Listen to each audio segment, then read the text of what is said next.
हरे कृष्णा, राधे राधे। तो आपके लिए आपका भाई सिद्धार्थ कुमार सिंह फिर आपके लिए लेके आया है biology chapter number 1 sexual reproduction in flowering plants का सेकेंड टॉपिक। क्योंकि बनना है डॉक्टर तो पढ़ना पड़ेगा आपको बायो, ठीक है। तो यहाँ पर आपका है मेल रिप्रोडक्टिव सिस्टम, आज हम लोग पढ़ेंगे। और मेल रिप्रोडक्टिव सिस्टम ये जो है sexual reproduction in flowering plants chapter number 1 12th के बायोलॉजी का सेकेंड टॉपिक है। यहाँ पे हम लोग टोटल जो आज बात करेंगे वो मेल रिप्रोडक्टिव सिस्टम के बारे में बात करेंगे कि कौन कौन मेल रिप्रोडक्टिव सिस्टम होता है। अभी तक हमने पढ़ा है कि मेल जो रिप्रोडक्टिव सिस्टम होता है वो एंड्रोसियम को मेल रिप्रोडक्टिव सिस्टम कहा जाता है। अब एंड्रोसियम के अंदर में हम लोग जाएंगे और देखेंगे कि वो कौन कौन से पार्ट से बना हुआ होता है। जिस तरीका से ह्यूमन रिप्रोडक्टिव सिस्टम हम लोग ने पढ़े थे, क्लास 10th में पढ़े थे, किडनी 11th में पढ़े हैं, तो उसके अंदर में पढ़े थे नेफ्रॉन पढ़े थे, कॉर्टेक्स पढ़े थे, मेडुला पढ़े थे, बहुत सारे चीज पढ़े थे अलग अलग, ठीक है। तो यहाँ पर हम लोग अब क्या करेंगे कि जो एंड्रोसियम है उसका डाइसेक्शन करेंगे, यानी इसके अंदर में प्रवेश करेंगे और प्रवेश करके इसके हर पार्ट को अच्छे तरीके से जानेंगे कि एंड्रोसियम में कौन कौन सा पार्ट होता है। तो एंड्रोसियम क्या होता है, यहाँ पे आपका मेल रिप्रोडक्टिव सिस्टम होता है, ठीक है। यानी एंड्रोसियम को क्या बोला गया, male reproductive part of flower बोला गया। अब ये जो एंड्रोसियम था, एंड्रोसियम का फॉर्मेशन जो हो रहा था वो किससे हो रहा था, स्टेमन से हो रहा था, ठीक है। किससे हो रहा था, स्टेमन से हो रहा था। और स्टेमन किसका पार्ट होता है, तो मेल रिप्रोडक्टिव सिस्टम का पार्ट होता है।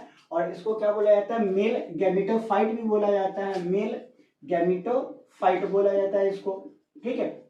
यानी androecium male reproductive system part flower का, और एंड्रोसियम का फॉर्मेशन होता है स्टेमन से। और स्टेमन का जो फॉर्मेशन होता है वो दो पार्ट से होता है, जिसको हम लोग यहाँ पर क्या बोलते हैं, एंथर और फिलामेंट। तो आज क्या पढ़ना है, एंथर और फिलामेंट्स के बारे में पढ़ना है। टोटल के टोटल आज क्या पढ़ेंगे हम लोग आज, एंथर और फिलामेंट को। तो इस सीक्वेंस को याद करके रखिएगा कि एंड्रोसियम का फॉर्मेशन होता है स्टेमन से और स्टेमन का फॉर्मेशन होता है दो चीज से। उस फर्स्ट पार्ट को बोलते हैं एंथर और सेकेंड पार्ट को क्या बोलते हैं, फिलामेंट। अब बात करते हैं कि एंथर कैसा दिखता है और फिलामेंट कैसा दिखता है। तो फ्लावर में देखिएगा यहाँ पे कि कुछ इस तरीका से ऊपर ऐसे गुब्बारे के टाइप में क्या होता है, संरचना होता है ऐसे करके, ठीक है ना। तो ये जो गुब्बारे की तरह जो संरचना होता है फ्लावर में, जो थोड़ा सा झुका हुआ होता है, इस पार्ट को हम लोग बोलते हैं क्या, एंथर बोलते हैं। क्या बोलेंगे इसको हम लोग, एंथर बोलेंगे, ठीक है। और एंथर को जो पकड़ के जो पाइप रखता है ना, ये वाला जो पाइप है जिसको हम लोग ट्यूब बोलते हैं बायो में, तो इस पाइप को यहाँ पर बोला गया है क्या, फिलामेंट बोला गया है। तो ऊपर वाला संरचना गुब्बारा की तरह जो संरचना है वो एंथर का संरचना है, और एंथर को पकड़ के जो यहाँ पे पाइप रखा हुआ है उसको हम लोग बोलते हैं फिलामेंट बोलते हैं। अब ये तो समझने की बात हो गया, लेकिन बायो में एग्जैक्ट मीनिंग क्या दिया गया है, क्या डेफिनेशन दिया गया है एंथर का और फिलामेंट का, इसको हम लोग क्या करेंगे यहाँ पे पढ़ेंगे। क्योंकि कुछ भी बोलना ये क्या होता है, थोड़ा सा तर्क संगत नहीं होता है, क्योंकि असर्शन रीजन जो होता है तर्क संगत से और एनसीईआरटी के लाइन से पूछा जाता है, ठीक है। तो समझने के लिए जो गुब्बारे की तरह संरचना है इसको क्या बोलते हैं, एंथर, और ये जो पाइप वाला होता है इसको हम लोग बोलते हैं क्या, फिलामेंट बोलते हैं, ठीक है। अब हम लोग पढ़ेंगे यहाँ पर एंथर क्या होता है। तो चलिए यहाँ पर लिखते हैं एंथर को। तो ये रहा आपका क्या, एंथर, ठीक है। तो देखिए एंथर में क्या है आपके एनसीईआरटी के अकॉर्डिंग क्या बोला गया है यहाँ पे कि bilobed structure present in स्टेमन is called anther, ठीक है। यानी क्या बोला गया कि बाइलोब्ड स्ट्रक्चर जिसमें दो लोब हो, स्टेमन में, स्टेमन के जिस पार्ट में क्या हो, दो लोब हो, तो वैसा जो संरचना होगा उसको हम लोग क्या बोलेंगे, एंथर बोलेंगे। तो ये देखिए एंथर को क्या बोला गया, बाइलोब्ड स्ट्रक्चर बोला गया है। यानी ये जो एंथर होता है ना, इसको अंदर से देखिएगा तो अंदर से क्या होता है, इसको जब डाइसेक्ट करते हैं यानी इसके अंदर के पार्ट को पढ़ते हैं तो इसमें क्या देखा गया है कि दो लोब पाया जाता है, ठीक है। और दो लोब कहने का मतलब होता है यहाँ पर चेम्बर बोल सकते हैं, खाली जगह बोल सकते हैं। तो दो खाली जगह देखा गया है, जिसको हम लोग यहाँ पर क्या बोलते हैं, बाइलोब्ड स्ट्रक्चर। अगर समझने का प्रयास थोड़ा सा करें तो कुछ इस तरीका से फिगर आपके एनसीईआरटी में बैक एक्सरसाइज में दिया गया होगा, ठीक है ना, मेल रिप्रोडक्टिव सिस्टम के पीछे में ऐसे संरचना होता है, ऐसे करके दिया गया ऐसे, ठीक है। ये होता है माइक्रो स्पोरेंजियम का संरचना होता है, ठीक है। और माइक्रो स्पोरेंजियम पढ़ेंगे क्या होता है। अब ये देखिए कि ये जो संरचना है, ठीक है, एंथर का, अंदर का ये आंतरिक संरचना है यहाँ पे। तो एंथर को अगर दो पार्ट में डिवाइड करते हैं तो एक पार्ट इधर आ जाता है और एक पार्ट क्या हो गया, इधर आ गया। फिर इधर से अगर डिवाइड करते हैं, सेम इसी कंडीशन में अगर डिवाइड करते हैं तो एक पार्ट ऊपर का और एक पार्ट क्या आपका नीचे का हो गया। तो ये जो दिखाई देता है दो पार्ट, इसको हम लोग क्या बोलते हैं, बाई लोब बोलते हैं, क्योंकि एक लोब यहाँ पे और एक लोब क्या है तुम्हारा यहाँ पे। तो इसको हम लोग क्या बोलेंगे, बाई लोब्ड बोलेंगे। समझ में आई बात। तो एंथर को क्यों बाई लोब्ड बोला जाता है, क्योंकि इसका दो पार्ट होता है, दो लोब होता है, इसलिए इसको हम लोग क्या बोलते हैं, बाई लोब्ड बोलते हैं, ठीक है। उसके बाद अगला जो हमको पढ़ना है यहाँ पे डाइथिकस के बारे में पढ़ना है। ये देखिए क्या बोला गया है यहाँ पे कि एंथर बोला जाता है कि anther is also known as dithecous. Dithecous कहने का मतलब क्या होता है, एक तो एंथर को क्या बोला गया, बाइलोब बोला गया। सोच समझ लिए कि इसमें दो क्या होता है, लोब होता है, जिसके कारण इसको क्या बोलते हैं, बाइलोब बोलते हैं। समझाने के लिए अगर कोई पूछे तो ऐसा करके संरचना बनाएंगे, इसको बीच से काटेंगे, तो बीच से काटेंगे तो इक्वल पार्ट में एक पार्ट इधर डिवाइड हो जाएगा, एक पार्ट इधर डिवाइड हो जाएगा, और दोनों पार्ट को काउंट कर लेंगे तो ये एक लोब और ये एक लोब, तो क्या कहला गया यहाँ पे, बाइलोब कहला गया। लेकिन ये डाइथिकस कहने का मतलब क्या होता है, तो इसको थोड़ा सा हम लोग क्या करते हैं, समझते हैं, ठीक है। अब ये देखिए यहाँ पे, इसको फिर से मिटा लेते हैं, थोड़ा सा फिर से देखते हैं एकदम क्लीन डायग्राम में। अब ये देखिए फिर ऐसे करके संरचना बनेगी, क्योंकि समझने के लिए कुछ ना कुछ मिटाना पड़ेगा और कुछ ना कुछ बनाना जरूरी है। ये क्या है, ऐसे करके संरचना बनाएंगे, ऐसे गया, ऐसे करके ऐसे बनाए, ठीक है। इसमें क्या करें, सर्कुलर शेप डाल दिए, सर्कल डाल दिए ऐसे करके। अब पढ़ेंगे ये सर्कल क्या होता है आगे चल के। अब देखिए डाइथिकस, हम लोग क्या किए कि ऊपर से नीचे तक क्या किए, इसको ऐसे करके काट दिए, तो ये बन गया आपका क्या, दो लोब बन गया। तो यहाँ पर लिख लेते हैं बाई लोब्ड लिख लेते हैं, ठीक है। अब ये बाई लोब्ड हो गया। और बाई लोब्ड में देखिए तुम्हारा यहाँ पे कि एक ये तुम्हारा लोब, अगर यहाँ से काटते हैं इसको तो एक यहाँ पे और एक क्या तुम्हारा यहाँ पे चेम्बर दिखता है यहाँ पे, ठीक है ना। तो ये जो चेम्बर दिखता है, एक ये चेम्बर और एक ये चेम्बर, ठीक है। ये लोब के अंदर में क्या है, छोटा सा एक चेम्बर है, एक ये चेम्बर और एक ये चेम्बर। तो ये जो चेम्बर होता है ना, इस बायो में इस चेम्बर को बोला गया है तुम्हारा थीका बोला गया। क्या बोला गया, थीका, यानी थीका बोल सकते हैं या इसको क्या बोल सकते हैं, चेम्बर बोल सकते हैं, ठीक है। तो लोब, प्रत्येक लोब में क्या होता है, दो थीका होता है या दो चैम्बर होता है, जिसके कारण इसको हम लोग क्या बोलते हैं, डाइथिकस बोलते हैं। तो समझ में आया कि एंथर को क्यों डाइथिकस बोला जाता है, because anther has a two theca in each lobe, then it is called क्या तुम्हारा, डाइथिकस, ठीक है। तो dithecous, anther is also known as dithecous because it has two theta in each lobe। समझ में आया, थीका कहने का मतलब क्या होता है, डाइथिकस कहने का मतलब क्या होता है, डाइथिकस यानी दो थीका, थीका कहने का मतलब चैम्बर, और प्रत्येक चैम्बर जो होता है वो कहाँ पे प्रेजेंट होता है, थीका कहाँ पे प्रेजेंट होता है, तो प्रत्येक लोब में। और एंथर को क्या बोला जाता है, बाइलोब्ड बोला जाता है। उस बाइलोब में, प्रत्येक लोब में दो क्या होता है, चैम्बर होता है, उस चैम्बर को बोलते हैं थीका, और थीका के कारण इसको फिर क्या बोला जा रहा है, डाइथिकस बोला जा रहा है। क्लियर जी इतना।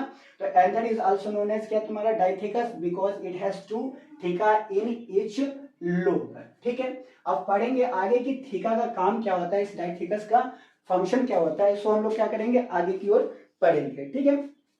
चलिए आगे बढ़ते हैं हम लोग यहाँ पे। तो आगे जो इसमें पढ़ना है एंथर में, तो एंथर में एक और चीज पढ़ना है जिसको हम लोग बोलते हैं माइक्रोस्पोरेंजिया बोलते हैं। क्या बोलेंगे, माइक्रोस्पोरेंजिया, माइक्रोस्पोरेंजिया, स्पोरंजिया या माइक्रोस्पोरंजिया। ठीक है, लिख लीजिए इसको, माइक्रोस्पोरंजिया या माइक्रोस्पोरंजिया। अब देखिए माइक्रोस्पोरंजियम कहने का मतलब क्या होता है माइक्रोस्पोरंजिया का, तो ये कुछ नहीं है। जैसे घर होता है हम लोग जहाँ पे रहते हैं वो क्या होता है, हम लोग का घर होता है, ठीक ना। तो यहाँ पर क्या है, सबसे पहले माइक्रोस्पोरंजिया को समझने से पहले हमको थोड़ा सा समझना पड़ेगा माइक्रोस्पोर को। क्या पर समझना पड़ेगा, माइक्रोस्पोर को। तो देखिए ये जो माइक्रोस्पोर है ना, जो मेल गैमिट होता है फ्लावर का, जैसे पॉलन ग्रेन क्या होता है, मेल गैमिट होता है। तो ये जो मेल गैमिट होता है ना, वो उसको हम लोग क्या बोलते हैं यहाँ पे, माइक्रोस्पोर बोलते हैं। क्या बोलेंगे, माइक्रोस्पोर। यानी जो मेल गैमिट होता है, मेल गैमिट किसका, फ्लावर का जो मेल गैमिट होता है ना, उसको क्या बोला जाता है, माइक्रोस्पोर बोला जाता है। और मेल गैमिट होता कौन है, तो पॉलन ग्रेन क्या होता है, मेल गैमिट होता है। तो याद करके रखिए कि माइक्रोस्पोर, व्हाट इज माइक्रोस्पोर, तो microspore is known as male gamete of flower, यानी pollen grain is known as male gamete. ठीक है ना। तो माइक्रोस्पोर, और माइक्रोस्पोर कौन है, पॉलन ग्रेन है। और पॉलन ग्रेन जहां पे रहता है, कहां पे, एंथर के जिस भाग में रहता है, जहां पे स्टोर रहता है, जहां पे इसका फॉर्मेशन होता है, उस पार्ट को हम लोग क्या बोलते हैं, माइक्रोस्पोरंजिया या माइक्रोस्पोरंजियम बोलते हैं। ठीक है, यानी माइक्रोस्पोर पॉलन ग्रेन एंथर के जिस पार्ट में फॉर्मेशन होता है, स्टोर रहता है, उस पार्ट को हम लोग क्या बोलेंगे, माइक्रोस्पोरंजिया या माइक्रोस्पोरंजिया। ठीक है जी। तो यहाँ पर माइक्रोस्पोर में क्या लिख सकते हैं हम लोग कि माइक्रोस्पोर इज द मेल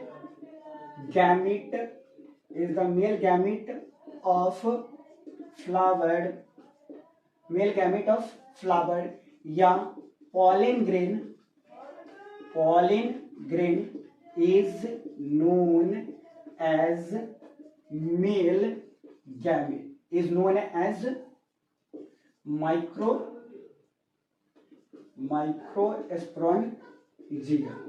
ठीक है, तो पॉलन ग्रेन को, मेल गैमेट को माइक्रोस्पोरंजिया, और मेगा स्पोरंजिया की बात आता है या मेगा स्पोर की बात आता है, तो फीमेल का जो गैमेट होता है उसको हम लोग क्या बोलेंगे, मेगा स्पोर बोलेंगे। जिस तरीका से ओवम को फीमेल गैमेट बोला जाता है, स्पर्म को मेल गैमेट बोला जाता है, उसी तरीका से पॉलन ग्रेन को हम लोग बोलते हैं यहाँ पर माइक्रोस्पोर बोलते हैं, और जो फीमेल का होता है उसको क्या बोलते हैं, मेगा स्पोर बोलते हैं। ठीक है, तो इसको लिखना है तो लिख लीजिए कि व्हाट इज माइक्रोस्पोर, तो microspore is known as male gamete of flower, या pollen grain is known as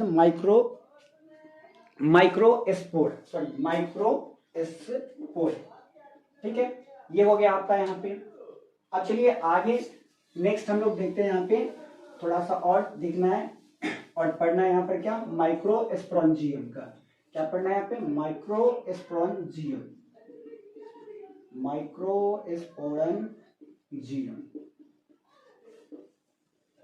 तो यहाँ पर लिख सकते हैं कि the site of formation of microspore is called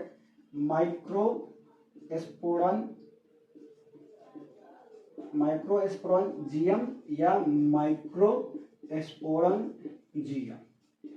ठीक है, यानी the site of formation of microspore is called क्या तुम्हारा, माइक्रोस्पोरंजियम या माइक्रोस्पोरंजिया। ठीक है, यानी जहां पर क्या होता है तुम्हारा माइक्रोस्पोर का फॉर्मेशन होता है उसको क्या बोलते हैं, माइक्रोस्पोरंजियम बोलते हैं। क्या बोलेंगे, माइक्रोस्पोरंजियम।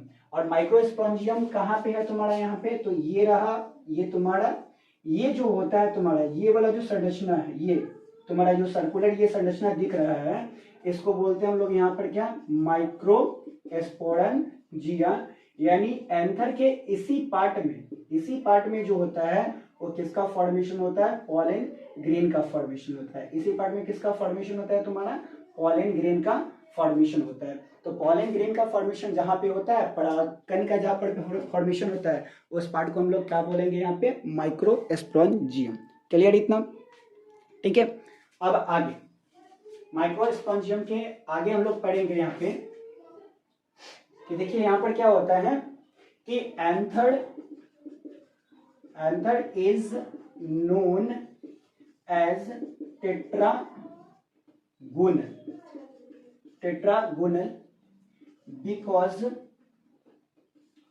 because it have 4 microsporangia.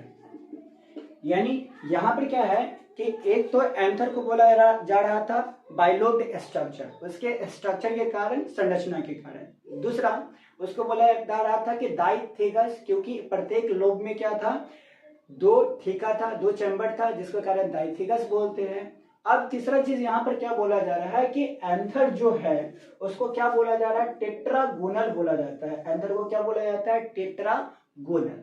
अब ये टेट्रागोनल कहने का मतलब क्या होता है, तो जैसा यहाँ पर समझिए टेट्रागोनल, गोनल यानी गोनल जब हम लोग आता है ना तो याद करिए, मैथ में याद कीजिएगा, मैथ जब हम लोग पढ़ते थे तो एंगल पढ़ते थे, कोना पढ़ते थे जिसको बोलते हैं। गोनल यानी कोना जो होता है ना, तो ये देखिए यहाँ पर ये क्या है आपका, ये एंथर का पिक्चर है, ठीक है।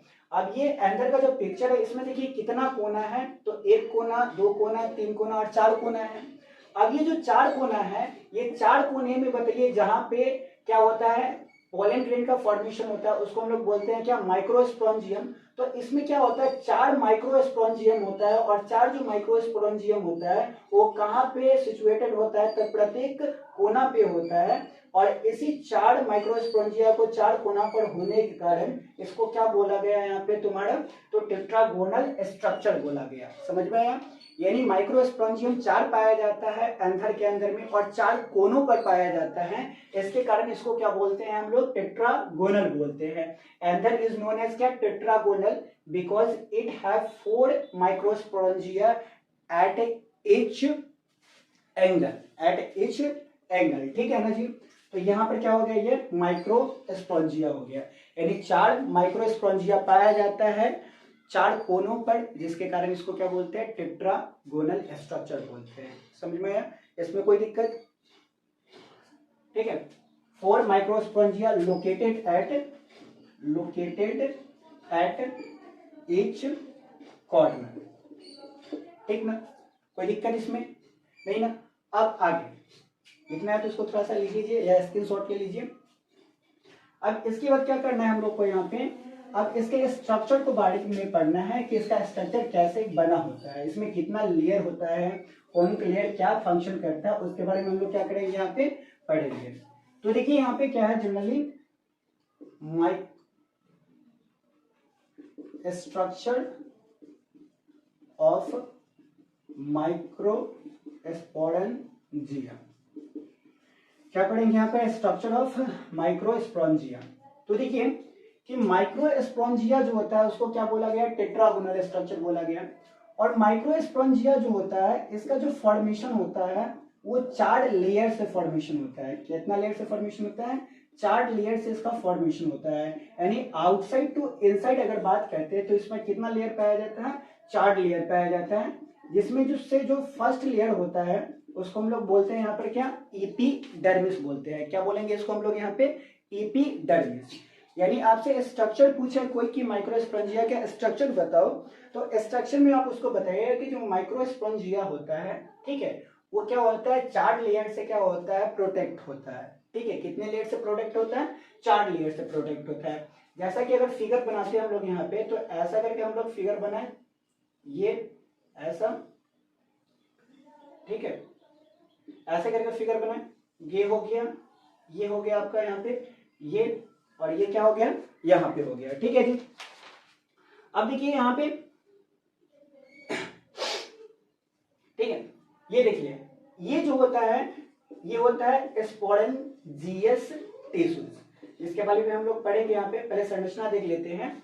तो यहाँ पर क्या है कि इस तरीका से जो दिया गया है, यहाँ पे अगर एक और बनाते हैं, ऐसे करके संरचना बनाते हैं, तो जो माइक्रोस्पोरेंजिया का जो सबसे आउटर ऑर्बिट होता है, जो आउटर लेयर होता है ना, उस आउटर लेयर को, सबसे बाहरी लेयर को हम लोग क्या बोलते हैं यहाँ पे, एपिडर्मिस बोलते हैं। क्या बोलेंगे यहाँ पे, एपिडर्मिस। यानी outer layer of microsporangia is known as तुम्हारा क्या, एपिडर्मिस। तो बाहर वाला सबसे, उसके बाद आता है यहाँ पे एंडोथेसियम आता है। क्या आता है, एंडोथेसियम। यानी एपिडर्मिस के बाद भी एक और लेयर आता है, ठीक है, ऐसे करके डॉट करके बना रहे हैं, लेकिन होता है ये क्या, पूरा कंटिन्यू होता है, ध्यान में रखिएगा। होता है क्या, पूरा कंटिन्यू होता है, लेकिन हम समझने के लिए यहाँ पर क्या कर रहे हैं, डॉट बना रहे हैं। तो सबसे बाहर वाला जो लेयर है वो एपिडर्मिस का लेयर है। उसके बाद ये जो सेकेंड लेयर है इसको हम लोग बोलते हैं एंडोथेसियम बोलते हैं। क्या बोलेंगे, एंडोथेसियम बोलते हैं। उसके बाद ये जो आता है थर्ड लेयर, इस थर्ड लेयर को यहाँ पर बोलते हैं हम लोग क्या, मिडिल लेयर बोलते हैं। क्या बोलेंगे यहाँ पे, मिडिल लेयर बोलेंगे। क्या बोलेंगे यहाँ पे, मिडिल लेयर बोलेंगे।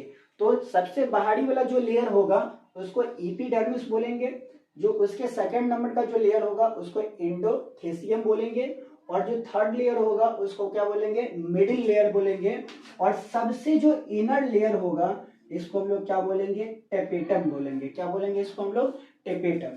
तो याद करके रखिएगा यहाँ पे कि माइक्रोस्पोंजिया हैव 4 लेयर, ठीक है, microsporangia have 4 layer. First is epidermis, second is endothecium, third is middle layer, and fourth is क्या तुम्हारा, टेपेटम। और इसमें चारों में से सबसे एपिडर्मिस जो होगा वो क्या होगा, आउटर लेयर होगा, ठीक है। यानी एपिडर्मिस को क्या बोलते हैं, आउटर लेयर बोलते हैं। और सबसे अंदर का जो इनर मोस्ट लेयर होता है उसको हम लोग क्या बोलेंगे यहाँ पे, इनर मोस्ट लेयर को, तो टेपेटम को क्या बोलते हैं, इनर मोस्ट लेयर। और आउटर मोस्ट लेयर किसको बोलेंगे, एपिडर्मिस को। अब यहाँ पर क्या होता है, ये जो है स्पोंजियस टिश्यूज है, और इसके अंदर में एक और लेयर होता है ऐसे, ठीक है, और इस लेयर को हम लोग यहाँ पर बोलते हैं क्या, टेपेटम बोलते हैं, ठीक है। तो थोड़ा सा लिख लीजिए इसको, तो याद करिएगा, रिवाइज कीजिए मेरे साथ कि microsporangia have a 4 layer, outer layer is known as epidermis, second layer is known as endothelium, third layer is known as middle layer, and fourth is tapetum. Tapetum is also known as innermost layer of माइक्रोस्पोंजिया, ठीक है। ये हो गया, figure उतार लीजिएगा, ठीक है, figure थोड़ा सा उतार लीजिए ऐसे। अब यहाँ पे आगे बात करेंगे हम लोग यहाँ पे कि ये जो लेयर है इसका फंक्शन क्या है, ठीक है। तो फंक्शन अगर बात करते हैं हम लोग यहाँ पे, तो शॉर्ट में अगर बात करते हैं फंक्शन में, तो देखिए फंक्शन में क्या होता है कि जो आपका एपिडर्मिस है, एंडोथेसियम है और मिडिल लेयर है, ठीक है।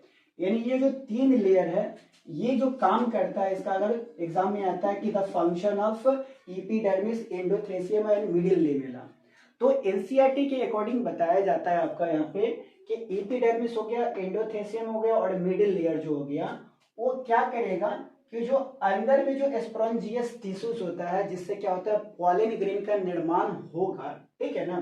तो अंदर में क्या है, स्पोंजियस टिश्यूज है, पॉलन ग्रेन, ठीक है। और पॉलन ग्रेन का जो निर्माण होगा वो किससे होता है, तुम्हारा स्पोंजियस टिश्यू से होता है। तो ये जो तीनों के तीनों जो है वो क्या करेगा, प्रोटेक्शन प्रोवाइड करेगा। क्या करेगा तुम्हारे यहाँ पे, प्रोटेक्शन प्रोवाइड करता है। तीनों के तीनों लेयर क्या करेगा तुम्हारे यहाँ पे, प्रोटेक्शन प्रोवाइड करता है। किसको प्रोटेक्शन प्रोवाइड करेगा तुम्हारा, तो माइक्रोस्पोंजिया को क्या करेगा, ये प्रोटेक्शन प्रोवाइड करता है, ठीक है ना। यानी क्या करता है तुम्हारा, प्रोटेक्शन प्रोवाइड किसको करेगा, पॉलन ग्रेन को करेगा। पॉलन ग्रेन को कौन प्रोटेक्शन प्रोवाइड करता है, कौन कौन सा लेयर, तो 3 लेयर, एपिडर्मिस, एंडोथेसियम और मिडिल लेयर। यानी epidermis, endothecium and middle layer. यानी याद करके यहाँ पे रखिएगा कि ये जो एपिडर्मिस है, एंडोथेसियम है और मिडिल लेयर जो है वो केवल क्या करेगा कि जो पॉलन ग्रेन होता है ना, उस पॉलन ग्रेन को क्या करता है ये लोग की प्रोटेक्शन देता है, यानी सुरक्षा प्रदान करने का काम किसका होता है, तो ये तीनों लेयर का काम होता है। उसके बाद बच गया कौन, यहाँ पे टेपेटम बच गया। तो टेपेटम क्या होता है, ये भोजन देता है। क्या देता है, भोजन, यानी न्यूट्रिशन देता है किसको, तुम्हारा कि जो पॉलन ग्रेन है ना उसको न्यूट्रिशन देता है कि बुआ तू खाओ, और खा के क्या करो, तू एक मेच्योर पॉलन ग्रेन का क्या करो, फॉर्मेशन करो, क्योंकि तू क्या है, बहुत ही तुम्हारा काम है। तो क्या रहेगा, जाएगा तब ना जाके किसी ना किसी प्लांट का फॉर्मेशन होगा, क्योंकि तो क्या है, मेल गैमेट है। तो ये टेपेटम जो इनर मोस्ट लेयर होता है ये नॉरिश करता है, न्यूट्रिशन प्रोवाइड करता है, भोजन देता है किसको तुम्हारा, तो पॉलन ग्रेन को क्या करता है, भोजन देता है। तो tapetum provide nutrition to pollen grain for growth and development. यानी पॉलन ग्रेन को विकास करने के लिए भोजन देने का काम कौन करता है, तो इसको हम लोग क्या बोलते हैं, टेपेटम बोलते हैं। क्या बोलेंगे इसको हम लोग, टेपेटम। तो 3 लेयर काम करेगा प्रोडक्शन का, और चौथा लेयर क्या काम करेगा यहाँ पे, टेपेटम का। ठीक है। और एक चीज जो लड़का लोग क्या करता है, ये चीज को मिस कर देता है, तो इस चीज को मिस मत कीजिएगा, थोड़ा सा याद करके रखिएगा, क्योंकि थोड़ा सा एक माइनर लाइन में लिखा गया है कि tapetum have dense cytoplasm and more than one nucleus, जिसको बोल सकते हैं हम लोग क्या, मल्टी न्यूक्लिएट। यानी टेपेटम क्या होता है, टेपेटम के पास बहुत सारा क्या होता है, साइटोप्लाज्म होता है। क्या होता है, साइटोप्लाज्म। यानी टेपेटम के अंदर में बहुत सारा पानी इकट्ठा होता है। ठीक है। तो साइटोप्लाज्म इसको बोलते हैं। तो पानी इकट्ठा होता है, और इस पानी के साथ में क्या होता है, बहुत सारा क्या होता है, न्यूक्लियस उपस्थित होता है। यानी एक से ज्यादा न्यूक्लियस क्या होता है, प्रेजेंट होता है। और इस जब एक से ज्यादा न्यूक्लियस प्रेजेंट होता है ना, तो इसको हम लोग बोलते हैं क्या, मल्टी न्यूक्लिएट बोलते हैं। क्या बोलेंगे इसको हम लोग यहाँ पे, मल्टी न्यूक्लिएट। तो tapetum have a dense cytoplasm and more than one nucleus is known as तुम्हारा क्या, मल्टी न्यूक्लिएट। ठीक है।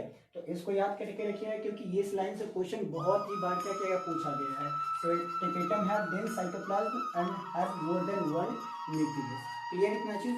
तो कोई भी दिक्कत हो तो क्या करें, अपने कमेंट सेक्शन में डालें। तब तक के लिए राधे राधे।